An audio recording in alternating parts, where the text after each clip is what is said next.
Welcome to Ebru Africa this morning, this 8th day of April 2014. If you're watching us from the greater East African region, good morning. It is 9 a.m. I'm CHEROTICH KENEI, and here are the stories taking precedence across our continent this morning. Commemorating the Rwandan genocide. A week of official mourning to mark the 20th anniversary of the killings starts today. Kenyan security mandate. Inspector General David Kimayo puts non-performing police on a notice. Elections in India. Indians take to the polls in the world's biggest election today. We begin our stories in Rwanda first. Now, Rwanda held its solemn commemorations to mark the 20th anniversary of the genocide, which left almost 1 million dead. Now, this comes even as major diplomatic row broke out over renewed allegations of French complicity in the bloodbath. A week of official mourning to mark the 20th anniversary of the genocide, in which mostly Tutsis and some moderate Hutu were killed during the 100 days, begins today. A worshipper and survivor of the genocide, Innocent Muhozi, attended the mass where the preacher dwelt on resurrection. We decided to come here today since tomorrow is the day we remember the genocide that happened 20 years ago. Today's mass was about resurrection, and I believe that one day the souls of the people we lost will resurrect. Most of the victims were slashed with machetes and left for dead during the 100 days of slaughter that began on April the 6th, 1994. Shortly after Hutu President Juvenal Habyarimana was killed when his plane was shot down over the Rwandan capital. The attack mobilized Hutu government soldiers and allied extremist militia who orchestrated the genocide to exterminate the Tutsi minority. In villages across the densely populated country, neighbor turned on neighbor as victims were hacked to death, burnt alive, clubbed and shot. Most of the victims of the massacre had, in the run-up of the mass killings, sought refuge in walled church premises. Other Tutsi had been rounded up at a compound by Hutu militia and soldiers. Some leaders of the Christian faith were implicated in the violence and have been tried in a court of law. This church has a very long history because many people died in it during genocide, but some also survived in it because they were in this church. The fighting ended in July 1994 when the Rwandan Patriotic Front, the RPF, a Tutsi-led rebel movement that swept in from Uganda, marched into Kigali and seized control of the country. But not before at least 800,000 Tutsis and moderate Hutu had been killed. Moving on, still but in the East African region, security chiefs in Kenya have been put on notice as the government moves to deal with the runaway insecurity in the country. Interior Minister Joseph Olelenku and Police Chief David Kimayo say non-performers will be sent home. Now, this comes as a massive operation to weed out terrorists in Kenya continues, with police arresting 4,000 suspects in the Nairobi capital. Our reporter Sam Gakunyi has more. The Kenyan government is sending a strong message to security commanders in all 47 counties. The two men at the helm of security in Kenya are talking tough, directing top police commanders to take charge or face consequences. If in the area of jurisdiction of an OCS crime is rampant, that OCS and his team will be held to account, en masse account, to Kenyans. The county commissioners and the county commanders were held up for the better part of the day in a workshop, deliberating on their progress reports and how to respond to situations. An initiative whose main goal is to achieve quick and efficient results in matters security. In his own assessment, Cabinet Secretary Joseph Olelenku says there is room for improvement and has vowed to ensure that security is restored. I want to say that going forward, the process of cleaning up and mopping up criminals across the whole country continues. The government will continue to provide the necessary logistical support in every form. The Inspector General of Police, David Kimayo, has also directed county police commanders to work together by sharing information.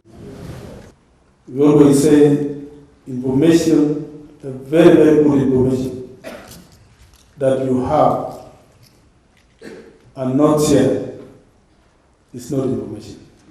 That is not information. You have it, you don't share it, that's not information. You will die with it. But information here is information that can be acted upon and can be dealt with. Under the Rapid Security Resorts Initiative program, the government has managed to recover stolen livestock and minimize brewing of illegal brews. Sam Gakunyi, Ebru Africa News, Nairobi, Kenya. Moving northwards of Africa, the Libyan port city of Benghazi was hit by massive strike as public and private sector staff, including oil workers, denounce worsening security and demand the resignation of Tripoli-based General National Congress. Public and private sector staff, including oil workers, went on strike in the Libyan port city of Benghazi, protesting against worsening security and demanding the resignation of parliament, whose mandate has expired. The reason behind closing Benina airport today is in solidarity with the citizens of Benina and Benghazi on their civil disobedience. The international flights will be resumed. We're in talks with the civil society institutions in Benghazi and Benina and expected to resume the international flights in coming few hours. As for domestic flights, they are on hold until further notice. Oil companies, universities and schools were also closed, heeding a call by the political groups for a day of civil disobedience to demand better security. He also said that the airport authorities were in talks with civil society institutions in the city, and while international flights would be resumed, domestic flights would remain on hold until further notice. Government forces have failed to improve security in the port city, where car bombs and cases of police and army officers being killed are reported almost daily. Most foreigners left Benghazi after the U.S. ambassador to Libya was killed in September 2012. Many Libyans blame parliament for the growing turmoil and anarchy that have persisted in Libya since Muammar Gaddafi was toppled in a NATO-backed uprising in 2011.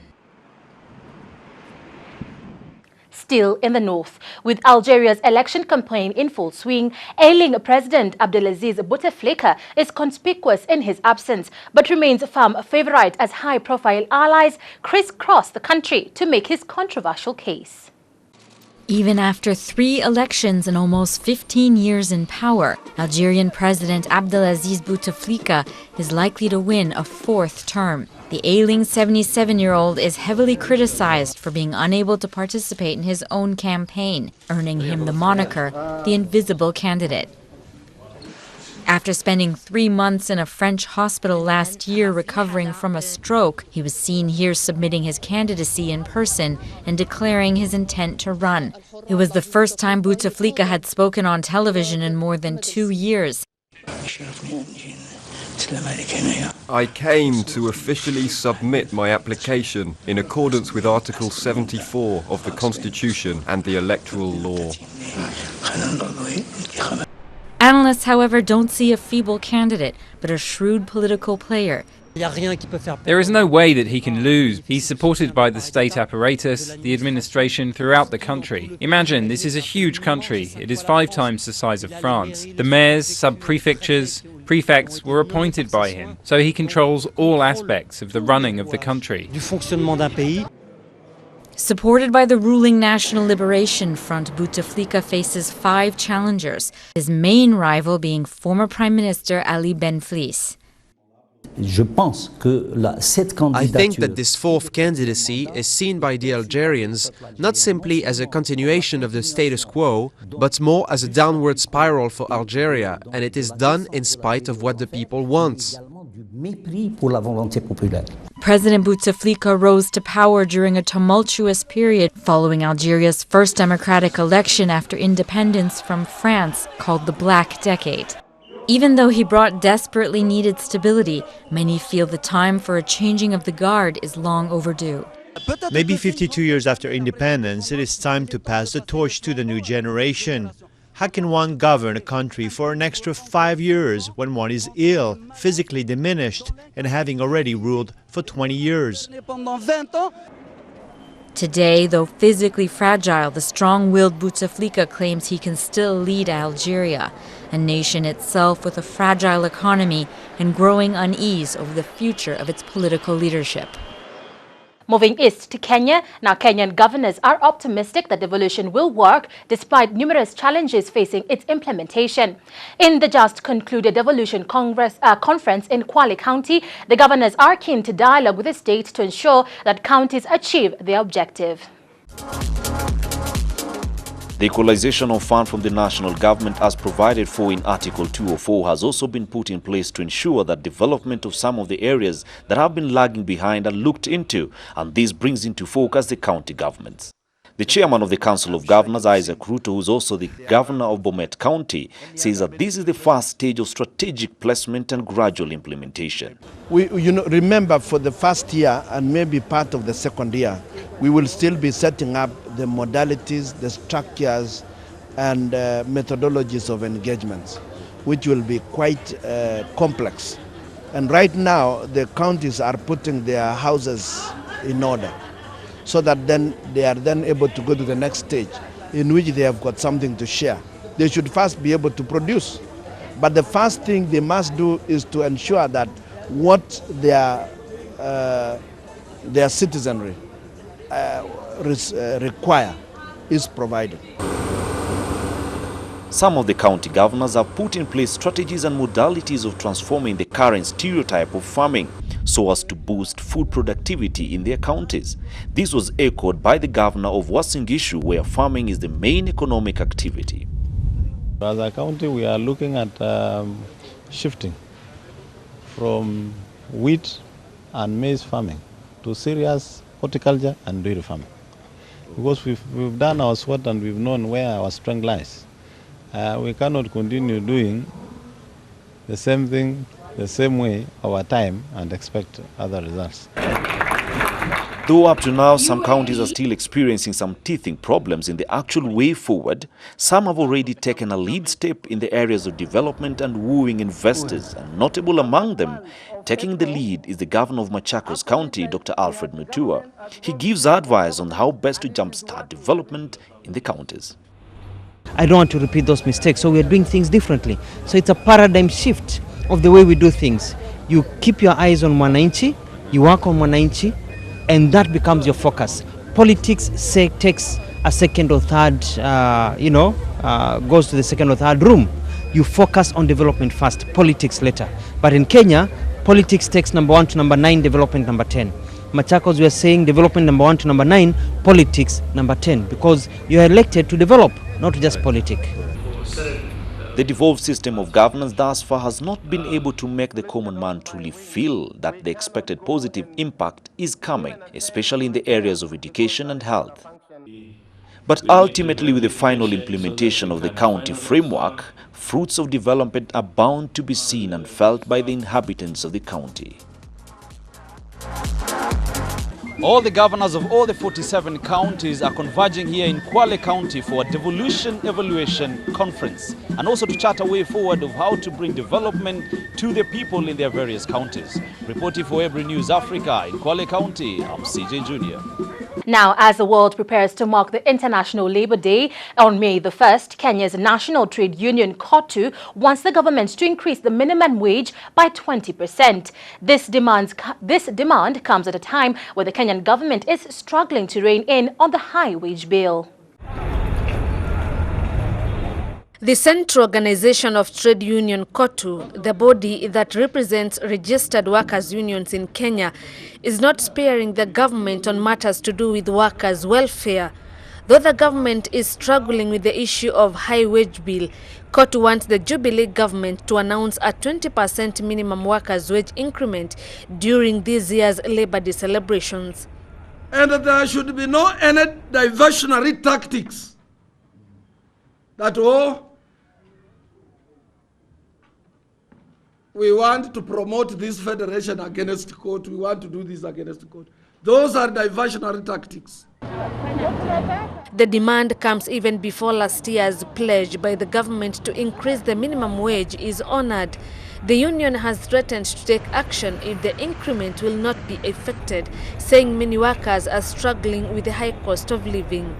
And there is no any country world over that can spur economic growth if the workforce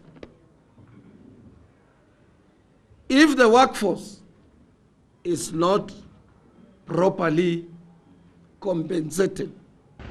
Meanwhile, the scramble for workers continues, with KOTU dismissing its rival union, Public Sector Trade Unions of Kenya, PUSETU.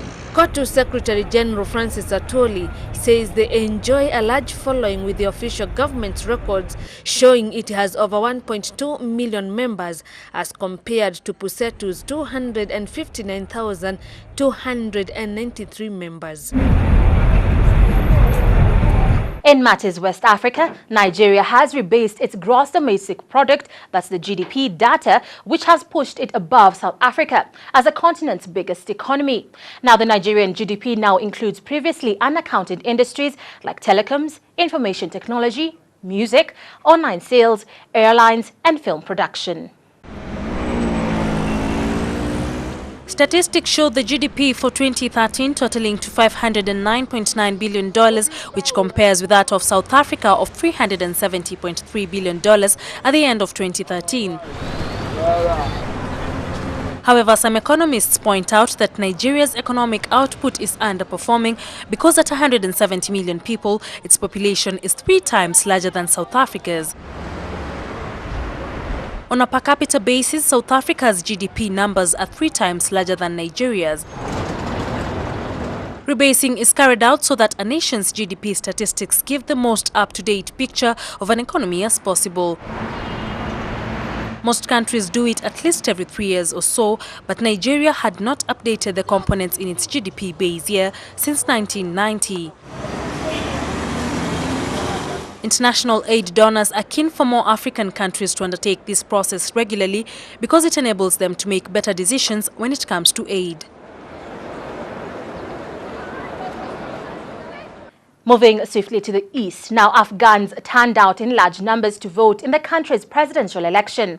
This is the country's first attempt at a democratic transfer of power since the Taliban, lost control of the country.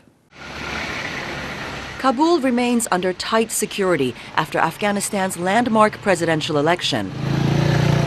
Voter turnout was bigger than expected, nearly 60%. This despite threats from Taliban insurgents to derail the vote with violence.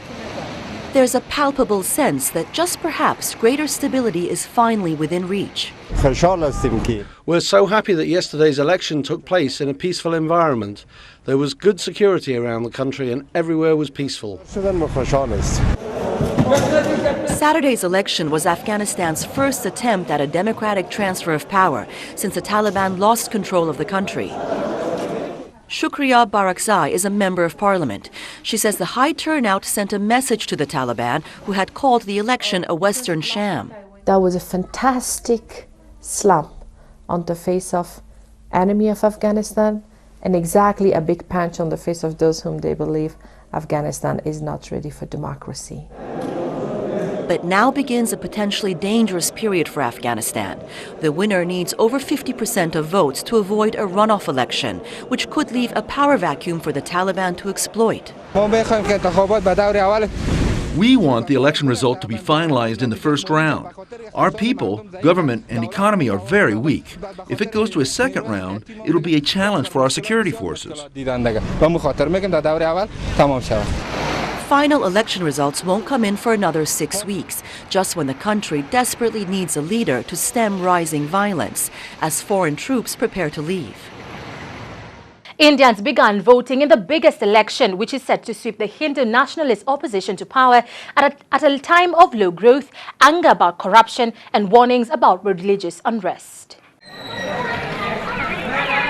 India's 814 million strong electorate are expected to vote out the ruling Congress party, which has been in power for 10 years and led by India's famous Gandhi dynasty.